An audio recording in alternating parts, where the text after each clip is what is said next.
Ventilation techniques will vary depending on building construction. The one thing every ventilation crew can count on is not knowing every roof style they may encounter. Their job is knowing as many roof styles as possible to minimize mistakes and increase safety. Hi, I'm Zach Cates, Fire Station 164. And I'm Firefighter Marshall Ott, Fire Station 147. You know, the need for effective vertical ventilation, more important than ever.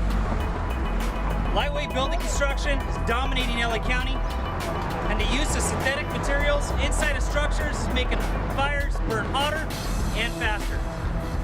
Over the last 30 years, firefighter deaths in structure fires are on a rise. This is partially due to poor or inadequate ventilation techniques. Ventilation techniques should be and must be coordinated with fire attack to have a positive outcome.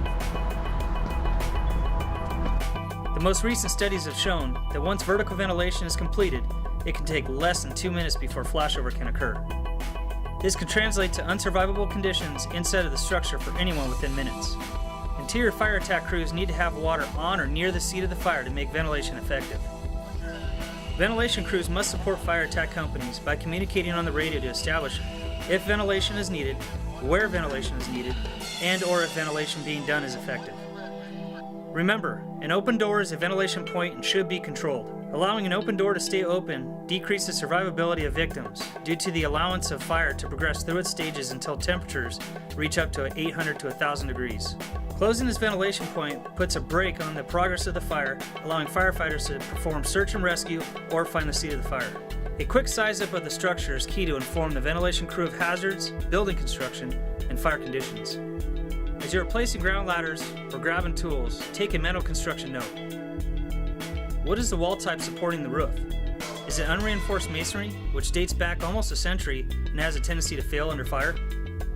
Or do the walls appear smooth and relatively new, like this concrete tilt-up, which depends on the roof to keep the walls intact?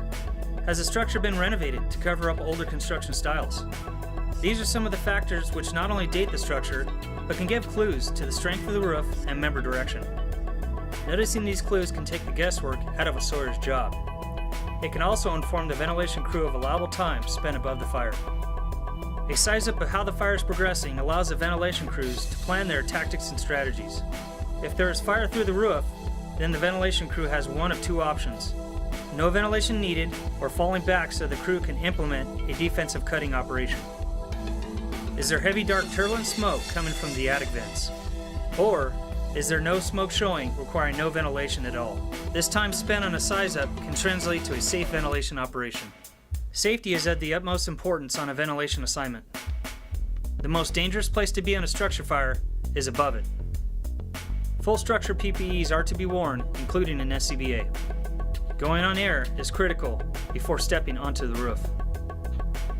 When laddering a structure, place the aerial or ground ladder in a location which does not place the ventilation crew in danger. Much like wildland firefighting, vertical ventilation safety can incorporate LCES. On a ventilation crew, the captain can assume a role of lookout. Communication should be established between crew members that radios are on the right channel and VPUs are turned on. Prior to leaving your ladder, escape routes should be communicated between crew members on how to get to your designated safety zone. Roles and responsibilities should be discussed prior to going on an incident. The firefighters are typically task-oriented, focusing on construction and cutting technique. The engineer will sound to and from the work location, providing guidance and opening up the ventilation hole once cutting is complete. The captain should have a wider perspective on the operation, focusing on safety and communications. Having this perspective makes for a safer operation. Get out in your district and investigate roof styles and construction.